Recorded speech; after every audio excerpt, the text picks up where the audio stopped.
श्री स्वामी समर्थ. तुम्हा सगळ्यांचे आपल्या यूट्यूब चॅनलवरती स्वागत आहे. तर आज आपण स्वामींचा प्रकट दिन आहे. तर स्वामी कशा प्रकारे प्रकट झाली होती त्यांची कथा आज आपण या व्हिडिओमध्ये पाहणार आहोत. तर श्री स्वामी समर्थ चिंता करणं सोड आणि स्वामींची ही कथा ऐका. आजच्या दिवशी जो मनुष्य ही स्वामींची कथा ऐकेल त्यांच्यावर मरेपर्यंत गरिबी संकट येणार नाहीत आणि त्यांना मागाल ती इच्छा पूर्ण होईल. आजचा दिवस पुन्हा येणार नाही, त्यामुळे आजची कथा ऐका आणि तुझ्या भाग्यात चमत्कार होईल. फक्त ऐकल्याने शत्रू पाठी लागलेली पण रोग कितीही मोठे दुःख जुळून खाक होईल आणि नशिबाचे फासे बदलल्याशिवाय राहणार नाही. स्वामींच्या लीला शेवटपर्यंत ऐकत राहा. तुमच्या घरावर कोणतेही संकट येणार नाही. स्वामी समर्थ आईच्या अखंड कृपा प्राप्त करण्यासाठी श्री स्वामी समर्थ टाईप करा. तर बघा, स्वामींची आजची लीला तुम्हाला शेवटपर्यंत ऐकावी लागेल, तरच तुम्हाला स्वामींची सुंदर अनुभूती येऊ शकते. पहिल्यांदा आपण थोडक्यात स्वामींच्या प्रकट दिनाची कथा जाणून घेऊया. इसवी सन 1856च्या सुमारास स्वामी समर्थ अक्कलकोटास आले. ते मंगळवेढ्याहून पहिल्यांदा जेव्हा अक्कलकोट नगरीत प्रवेशले तेव्हा त्यांनी गावातील खंडोबा मंदिरात मुक्काम केला होता. तो दिवस चैत्र शुद्ध द्वितीया शके 1778 अणमलनाम संवत्सरे रविवार दिनांक 64/1856 हा होता. दत्तात्रयाचे अवतार असलेले अक्कलकोटचे श्री स्वामी समर्थ महाराज यांचा 31 मार्च 2025 सोमवार रोजी प्रकट दिन आहे. इसवी सन 1459च्या सुमारास श्री नृसिंह सरस्वती स्वामी महाराज यांनी गाणगापुरास निर्गुण पादुका स्थापन केल्या व त्यानंतर शैलयात्रेचे निमित्त साधून ते कर्दळी वनात अदृश्य झाले. या कर्दळी वनात सुमारे 300 वर्ष महाराजांनी कठोर तपश्चर्या केली. या काळात मुंग्यांनी त्यांच्यावर वारूळ निर्माण केले. एके दिवशी उद्धव नावाचा लाकूड तोड्या त्याच कर्दळी वनात लाकडे तोडीत असताना त्याच्या हातातून कुऱ्हाड निसटली व ती वारुळावर पडली. उद्धवाचे निमित्त साधून स्वामी महाराजांना पुन्हा भक्ताच्या कल्याणासाठी प्रकट व्हायचे होते. कुऱ्हाड वारुळावर पडताच त्यातून रक्ताची धार उडाली व क्षणातच दिव्य प्रकाश पडून उद्धवासमोर एक अजानुबाहू तेजस्वी मूर्ती प्रकट झाली. तेच अक्कलकोटचे स्वामी समर्थ महाराज होते. आपल्या हातून या महापुरुषाला जखम झाली या विचाराने उद्धवला दुःख झाले व भय वाटू लागले. पण भक्तासाठी मातास असलेल्या महाराजांनी उद्धवाला अभय व आशीर्वाद देऊन गंगातीरी प्रयाण केले. गंगातीरावर भ्रमण करता करता ते कलकत्त्यास गेले व तेथे त्यांनी महाकाली मातेचे दर्शन घेतले. नंतर काशी प्रयाग असे भ्रमण करीत ते उत्तरेकडून दक्षिणेस आले. अशा प्रकारे स्वामी समर्थ प्रकट दिनाची कथा आहे. आज मी तुम्हाला स्वामी समर्थ माऊलीच्या 3 लीला सांगणार आहे. त्या तुम्ही शेवटपर्यंत ऐकाव्यात अशी मी विनंती करते. स्वामी समर्थ महाराजांची कृपा तुमच्यावर अखंड राहील. मारवाड प्रांतातला एक तरुण मारवाडी स्वामी समर्थांची कीर्ती ऐकून अक्कलकोट आला आणि स्वामींची ती दिव्य तेजस्वी मूर्ती पाहून आनंदाने अक्षरशः नाचू लागला. प्रत्यक्ष परब्रह्म दृष्टीला पडले आहे याची खात्री झाली आणि त्या तरुण मारवाड्याने मनाशी निश्चय केला की स्वामींच्या चरणाशी बसून आता फक्त त्यांची सेवा करायची, अक्कलकोट सोडायची नाही. 3-4 वर्षे उलटून गेली तरी आपल्याला घरी येतच नाही याची मारवाड्याच्या बापाला काळजी वाटली. म्हणून आपल्या धाकट्या भावाला सोबत घेऊन त्यात तरुण मारवाड्याचा बाप मारवाड होऊन निघाला आणि अक्कलकोटला आला. आपल्या मुलाला पुन्हा घरी घेऊन जायचे या निश्चयाने आलेला मारवाडी चोळपाला म्हणाला, माझ्या लेकाला स्वामी सेवेतून मुक्त करा. स्वामींजवळ तुम्ही माझ्यासाठी प्रार्थना करा. चोळपाने स्वामींना मारवाड्यासंबंधी सविस्तर सांगितले. तो धरून मारवाडी जो तुमच्या अखंड सेवेत आहे त्याचा बाप आणि चुलता आले आहेत. त्यांना दोघांना वाटते की आपल्या मुलाने पुन्हा घरी यावे, लग्न कार्य करावे, धंदा पाहावा. महाराज तुम्ही त्यांच्यावर दया करा आणि मुलाला परत घेऊन जाण्याची परवानगी द्या. तेव्हा स्वामींनी आपल्या सेवेकरी झालेल्या त्या तरुण मारवाडी मुलाला हाक मारली आणि म्हणाले, तुझे वडील आणि चुलते तुला घेऊन जायला आले आहेत. तू इथे राहिल्यामुळे त्यांना त्यांच्या धंद्याची काळजी वाटते, त्यामुळे त्यांचे आर्थिक नुकसान झाले आहे. तू प्रपंचात अडकावंस असे त्यांना वाटते. मी तुला आनंदाने परवानगी देतो. तू पुन्हा आपल्या घरी जा. माझ्याकडे काही व्यापार नाही, काही देणे घेणे नाही, तरी प्रसाद म्हणून मी ही 4 हाडके घेऊन जा. असे म्हणून स्वामींनी मारवाड्याच्या मुलाच्या हातात 4 हाडके दिली. मारवाडी बापाला ते पाहून चमत्कारिक वाटले, परंतु मुलाने स्वामींचा प्रसाद म्हणून ती हाडके छातीशी लावली आणि स्वामींचा जड अंतकरणाने निरोप घेतला. स्वामी तुमचे चरण सोडवून जावत नाही, तुमची आज्ञा म्हणून मी निघालो आहे. तिघेही मारवाडात आले. बापाने मुलाला सांगितले, हाडके बांधलेली पिशवी बाहेरच ठेव. दुसऱ्या दिवशी मुलगा स्वामींचा प्रसाद सुरक्षित आहे ना ते पाहायला घराच्या बाहेर आला आणि पिशवी उचलली तर ती खूप जड लागली, म्हणून त्याने पिशवी उघडली तर त्यात सोन्याच्या लगडी होत्या. स्वामींनी भरभरून दिले होते. मुलाचे डोळे स्वामींच्या स्मरणाने भरून आले.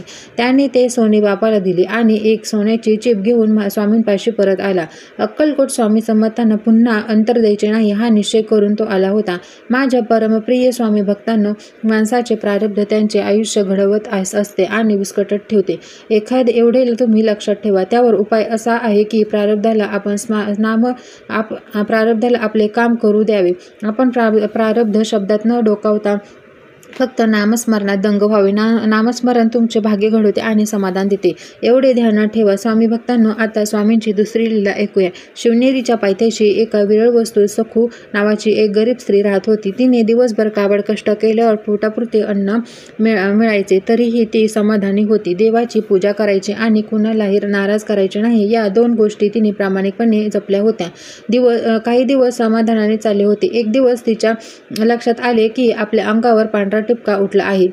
तिला काळजी वाटू लागली. बघता बघता तो पांढरा डाग वाढू लागला. गावात वैद्य कोणीही नव्हता. कोणी सांगायचे झाडाचा पाला लाव, ती लावायची, परंतु कोड वाढतच होते. हिंडण्या फिरण्याची तिला लाज वाटू लागली. काय करावे हे तिला सुचतच नव्हते. एक दिवस तिच्या दरवाजात भर दिवसात चरणदास नावाचा एक साधू आला. त्याने सखूकडे अन्न मागितले. सखू जेव्हा त्याला अन्न वाढायला गेली तेव्हा त्या साधूच्या लक्षात आले की सखूला कोड आले आहे. तो सखूला म्हणाला, तू अक्कलकोटला स्वामी समर्थ नावाचे अवतारी पुरुष आहेत, त्यांच्या दर्शनाला जा, तुझे ते कोडे बरे करतील. सखू अक्कलकोटला जायला निघाली. स्वामी खंडोबाच्या देवळात बसले होते. स्वामींच्या चरणावर सखूने डोके ठेवले. तिने स्वामींची अश्रू नयनांनी पूजा केली. स्वामी तिला म्हणाले, सखू, तुला चरणदास साधूने माझ्याकडे पाठवले का? सखूला आश्चर्य वाटले की स्वामींनी हे कसे काय ओळखले. स्वामी सखूला म्हणाले, हा पांढरा दगड घे. रोज सकाळ संध्याकाळ अंघोळ करताना या पांढऱ्या दगडाने अंग घास. तुझे कोड 8 दिवसात बरे होईल. सखूला आनंद झाला. तिने अक्कलकोटातच मुक्काम केला. रोज स्वामींनी सांगितल्याप्रमाणे तिने अंघोळ केली. स्वामींच्या दर्शनाला नित्य येऊ लागले. 8व्या दिवशी चमत्कार घडला. सखूच्या अंगावरचे कोड पूर्णपणे गेले होते. सखूचे पुन्हा देखण्या स्त्रीमध्ये रूपांतर झाले होते. सखू पुन्हा जुन्नरला शिवनेरीच्या पायथ्याशी आपल्या घरी परत आली. येताना तिने स्वामींच्या पादुका आणल्या होत्या. रोज पादुकांची पूजा करू लागली. एक दिवस तो चरणदास साधू पुन्हा आला. तेव्हा सखूच्या लक्षात आले की चरणदास म्हणजे दुसरे तिसरे कोणी नसून स्वतः स्वामीच आहेत. सखूच्या आनंदाला पारावास राहिला नाही. स्वामींच्याच कृपेने ती बरी झाली होती. तिने स्वामींना तिथेच दंडवत घातला. स्वामी आले तसे पुन्हा क्षणार्धात अदृश्य झाले.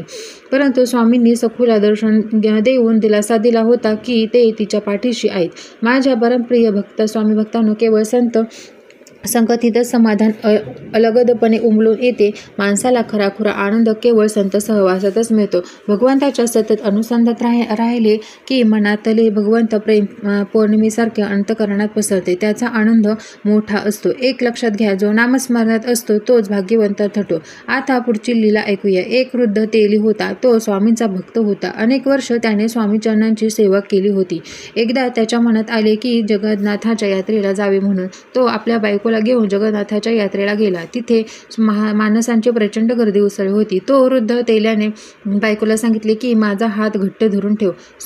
चुकामुक झाली तर या गर्दीत तुला मी कुठे शोधून काढणे केवळ अशक्य होईल. दोघांनी जगन्नाथाचे दर्शन घेतले. परतीच्या वाटेवरती गर्दी एवढी उसळली की तेल्याच्या बायकोचा हात सुटला आणि त्या गर्दीत ती हरवली.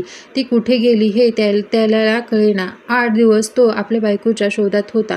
तो थकला, रडकुंडीला आला. जणू त्याचा आधार हरवला होता. त्याला दुःख असह्य झाले होते. तो अक्कलकोटला आला आणि स्वामींच्या चरणांवर डोके ठेवून जोरजोरात रडू लागला. महाराजांना तो आपली कर्मकहाणी सांगू लागला. स्वामी, आज 8 दिवस झाले जगन्नाथाच्या यात्रेत एवढी चेंगराचेंगरी झाली की माझी बायको हरवली. 8 दिवस झाले मी तिला शोधत आहे. मी शोधून शोधून थकलो. स्वामी, आपण माझ्यावर कृपा करावी. ती कुठे असेल ते कृपांकन होऊन सांगावे. मी खूप गरीब आहे. बायको शिवाय माझा संसार जणू बुडाल्यासारखा झाला आहे. आपण परब्रह्म आहात. माझी बायको या क्षणी कुठे आहे ते हे आपल्याला निश्चितच कळेल. तो वृद्ध तेली अश्रू गाळत भावना वेगाने बोलत होता. स्वामींचे चरण वारंवार घट्ट पकडत होता. स्वामींना त्या वृद्ध तेल्याची दया आली. ते म्हणाले, अरे म्हाताऱ्या, तुझे वय 83 आहे. मृत्यूदारावर धक्के मारायला आला आहे. अजूनही तुझी काम वासना संपलेली नाही. अजून तुला बायकोची सोबत हवी म्हणतोस. तुझे अंग वृद्धामुळे लटालट कापू लागले आहे. संसार बुडायला आहे. असे असताना देखील तुला शरम वाटत नाही. तू माझा अनेक वर्षाचा परमभक्त असे म्हणून स्वामींनी एका सेवकाऱ्यास भस्म घेऊन जवळ बोलावले. वृद्ध तेल्याच्या कपाळावर भस्म लावले.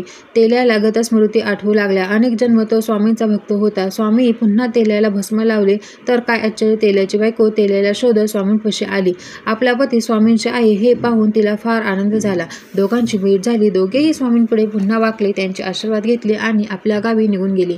माझ्या प्राणप्रिय भक्तांनो, सर्व संतांनी एका गोष्ट सांगितलेली आहे की आसक्ती सोडा, वासनांना मूठ माती द्या आणि केवळ स्वामी भावनेने जगा. स्वामी भावनेने जगणे जेव्हा सुरू होईल तेव्हाच आयुष्यातला शुद्ध आध्यात्मिक अशा तरल वृत्तीचा स्पर्श होईल. आयुष्यात घडत असलेल्या प्रत्येक घटनेकडे अलिप्त होऊन पाहणे, कशातही मनाने न गुंतणे, हे ज्याला जमेल त्याचेच नामस्मरण खऱ्या अर्थाने रंगेल आणि भगवंताचे दर्शन त्याला निश्चितच घडेल. आता पुढची लीला ऐकूया. पंडित नावाचा एक जन्मांध ब्राह्मण होता. त्याला देवाच्या दर्शनाची ओढ लागलेली होती, परंतु दृष्टी नसल्यामुळे देव जरी प्रकट झाला तरी तो दिसणार कसा हा त्याच्यापुढे प्रश्न होता. कुणाला तरी मदत घेऊन तो तीर्थयात्रा करायचा, देवाची नित्यपूजा करायचा. असाच एके दिवशी तो जगन्नाथपुरीला गेला असता त्याच्या कानावर स्वामी समर्थाची लीला पडली. स्वामींनी अनेक जीवांना रोगमुक्त केले होते हे त्याच्या कानावर पडल्यावर त्याच्या मनात एक आशेचा किरण उमलून आला. म्हणून तो साधकाच्या मदतीने अक्कलकोटला जायला निघाला. वाटेत अनंत अडचणी आल्या, परंतु स्वामींना भेटायचे आहे हा त्याने मनाशी निश्चय केला होता. तो आंधळा ब्राह्मण स्वामींपाशी आला तेव्हा त्याच्या अंध डोळ्यामुळे तेजस्वी प्रकाश पडला. त्याला दिसत काहीच नव्हते. तो स्वामींच्या चरणाशी कोसळला. त्याने स्वामींचे चरण घट्ट पकडले. तो स्वामींना रडतच म्हणू लागला, स्वामी, आपण दयाघन आहात. आपली कीर्ती मी जनपुरीत ऐकले आहे. आपण पूर्ण श्री सदत्त अवतारी आहात. आपण ब्रह्मांडव्यापी आहात. हे संपूर्ण ब्रह्मांड मोडून पुन्हा रचण्याची प्रचंड शक्ती आपल्यापाशी आहे. स्वामी, मला आपले पूर्ण दर्शन आहे. माझे हे मनोरथ आपण पुरे करावे असे मला वाटते. माझी ही इच्छा पूर्ण नाही झाली तर याच्या वर मी माझा प्राण सोडेल. मग आपण मला आपल्या राज्यात घ्या. असे म्हणून त्या अंध ब्राह्मणाने स्वामींचे दोन्ही चरण घट्ट पकडले.